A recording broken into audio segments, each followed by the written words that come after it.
दोस्तों તમે જોઈ રહ્યા છો બધા સિક્કાઓ શું કહો છો તમે બીજલભાઈ આ બધા 1975 1986 આ 1987 હા અને આ 1986 હા આને તો વંચાતું નથી બહુ આ જૂનો છે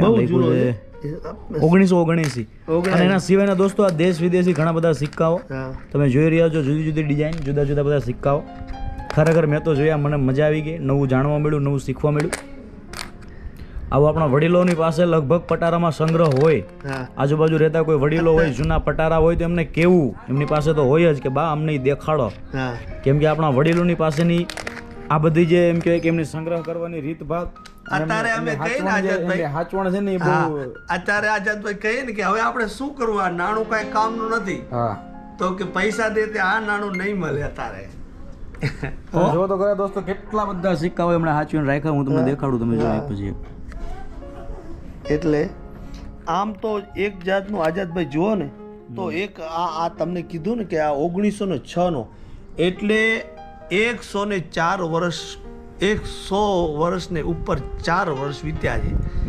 કેટલા ચોમાસા ઝીલ્યા છે આ નાણા આપણા 100 વર્ષ પહેલાનું નાણું એટલે આઝાદભાઈ આપણા બુઢિયાઓને કદાચ યાદ હોય પણ અમુકને ના પણ હોય એટલે આ આપણી યાદો આમાં છુપાયેલી છે એટલે આ નાણું આપણા માટે અત્યારે પૈસા દે તે ન મળે કેમ કે આ ક્યાંક મોટા મોટા સંગ્રહાલયોમાં હોય જે મોટા હોય ને લાઇબ્રેરી સિક્કા પ્રેમી એમની પાસે બાનું સરસ મજાનું ભરતકામ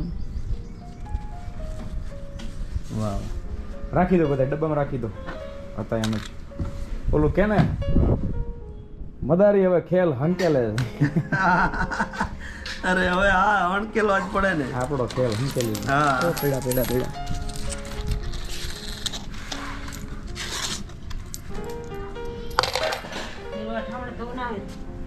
દોસ્તો બધા સિક્કાઓ છે ખરેખર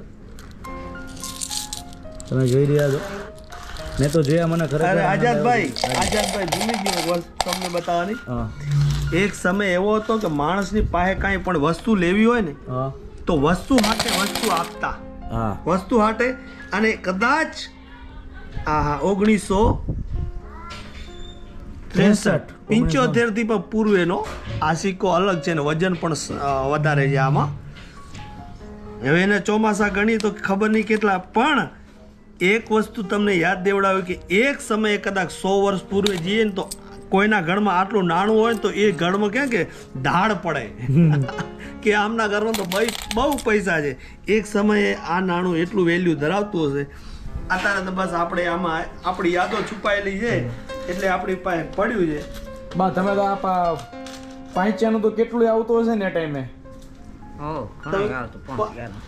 અત્યારે કઈ આવે તમે દાડી મજૂરી જતા હે દુશ્મન તમે ઓછામાં ઓછી દાડી મજૂરી જતા તે કેટલી મજૂરી કરતા 3 રૂપિયા હતા 3 રૂપિયા 3 રૂપિયા મજૂરી કરો હા 3 નહીં કરે હા અને તે ગોર હું ભાવ નો આવતો તમારી હા બ્રાન્ડમાં આપણે ગોર ખાઈ હે 8 આને એમ કિલો ગોર 8 આને કિલો ગોર ખાધે અને તમે જેદી નાનકા હતા તેદી તમે જાતા દુકાને તેદી હું જડતું ને કેટલાનું જડતું કેટલા ચોકલેટ નથી ને ઓલી ખંડ પીપરી અને ટીકડી હતી ખાંડ લઈને ગોળ લઈને બધી કેટલા ની કેટલી આવે એટલે 10 કો 5 કો જી તો દોથો ભરાતો એટલે મોટી ભરીને ચોકલેટો ખાતા ઘણો આવતો હા એટલે તેદી સસ્તા બહુ 3 રૂપિયા મજૂરી કરી એટલે તો સમજો કે કેટલો સમય નીકળી ગયો ઈ ટાઈમે તમારા લગ્નનો ખર્ચો કેટલો આવતો હશે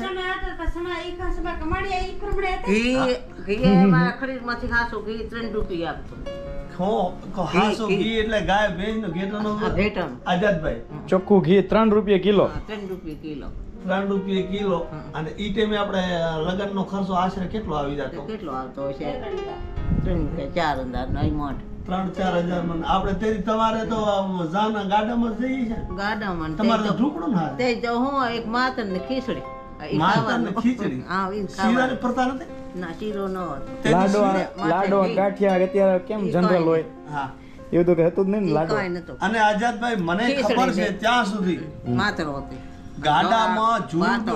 ઝૂલ જે હોય ને બળદ હા, એની એને ઉપર આમ ઝૂલ પાથરી દેતા ને શણગારતા એને. ઘૂઘરા બાંધતા અને એ જે ઘમ ઘમ ઘૂઘરા બેસી અને જે લાડો બેઠો હોય ને તો એની પાસે 4-5 બેનો ગાડામાં ઓછી અમાય ને એ ગીત ગાતા. એ મને મારા મામાના એકાદું લગ્નમાં- ગીત તમને સંભળાવો મને તમને ખબર તમને આવડે લગન હાલો સંભળાવો એકાદ. લગન ગીત તો નથી આવડતા પણ જે ઈ ટાઈમે જે મોજ હતી હા. ગાડા હાંકતા લાડાનું ગાડું આગળ હોય હા. અને ઝૂલું ને ઘૂઘરા હમ.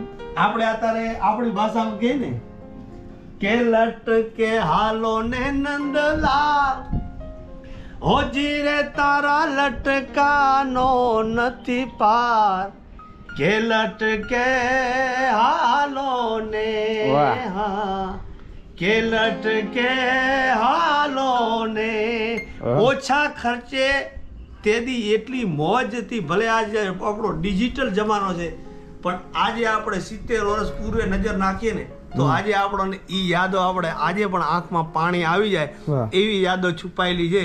પણ હવે વખત વિયો ગયો, સમય વિયો ગયો. આજે ઓલો ગીત digital સંભળાવો તો, જમાનામાં કોયલ આવી- વાળું કાલ તમે ગાયું હતું શું કયું હતું અરે? ઘરે બેસીને ગાઓ. હા. ના અહીંયા તમને ગીતો, તમને એકાદું ગીત યાદ ઘણા આવે જે ગીતો અત્યારે આપણે કદાચ યાદ ના તમને યાદ આવે ભાઈ કઈ ગીત ના અમને આવે નહીં. ઈ આવડે.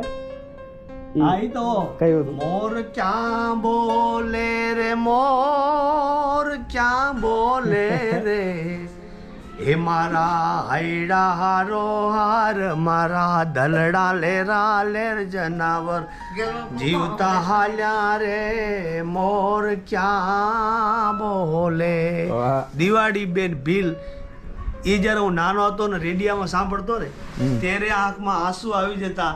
ઈ કોયલના કંઠ જેવી આ જ ગીતા. એ જે ભાવ હતો હા એ જે એમના ગીત હતા દિવાળી બેન ભીલના જે રેડિયામાં અમે એકલા બેસીને સાંભળતા. મોર ક્યાં બોલે મારા વનડાના વાસી જનાવર જીવતા જાલ્યા રે. ઈ એમની જોવાની મેં એમનું એક સાંભળેલું કે ભાઈ ઈ લોકો જ્યારે મોટા મોટા કલારો એમને કાને જ્યારે શબ્દો પડ્યા ત્યારે તરત જ એમને બોલાવીને સ્ટેજ ઉપર ગવડાવવામાં આવ્યું. ઓકે ને કીધું કોમર્શિયલ જે આપણે જેને આપણે એને અભ્યાસ કરવામાં આવે અને ઈ તો ટ્રેનિંગ થી તૈયાર થાય પણ આ જે તો દિવાળી બેન કુદરતી- ભીલ હતા, કુદરતી એમને જે- હા એમને કુદરતી કંઠ હતો. જે જાતે ઉગ્યું ને જે હા, ઉગે એને હા, કોઈ ન પૂગે. હા, ઉગે ને કોઈ ન પૂગે. અને છેલ્લું મેં એમને જ્યારે સાંભળેલું કે ભાઈ તમને શું છેલ્લી ઈચ્છા હતી એક મેં એમને ઇન્ટરવ્યુમાં સાંભળેલું ત્યારે ઈ એમ દિવાળી બેન રોતા રહેતા કહેતા હતા કે મારે એક વખત પાકિસ્તાનમાં આ ગીત સંભળાવવાની જિજ્ઞાસા હતી પણ ભગવાનને મરજી નહીં હોય તો હવે મારી અવસ્થા થઈ ગઈ છે. અને છેલ્લામાં છેલ્લું એને ભીખુદાન ભાઈ ગઢવીના મુખે સાંભળેલું શ્રદ્ધાંજલિ દેતા હતા. ભીખુદાન ભાઈ ગઢવી આપણા કોઈ ગુજરાતમાં એવું કોઈ માણસ નથી કે એમને ન સાંભળતા હોય. ત્યારે ભીખુદાનના ગઢવીના મને 2 શબ્દો આજે મગજમાં ગુજા કરે છે કે શ્રદ્ધાંજલિ દેવાની મારે કાંઈ જરૂર નથી.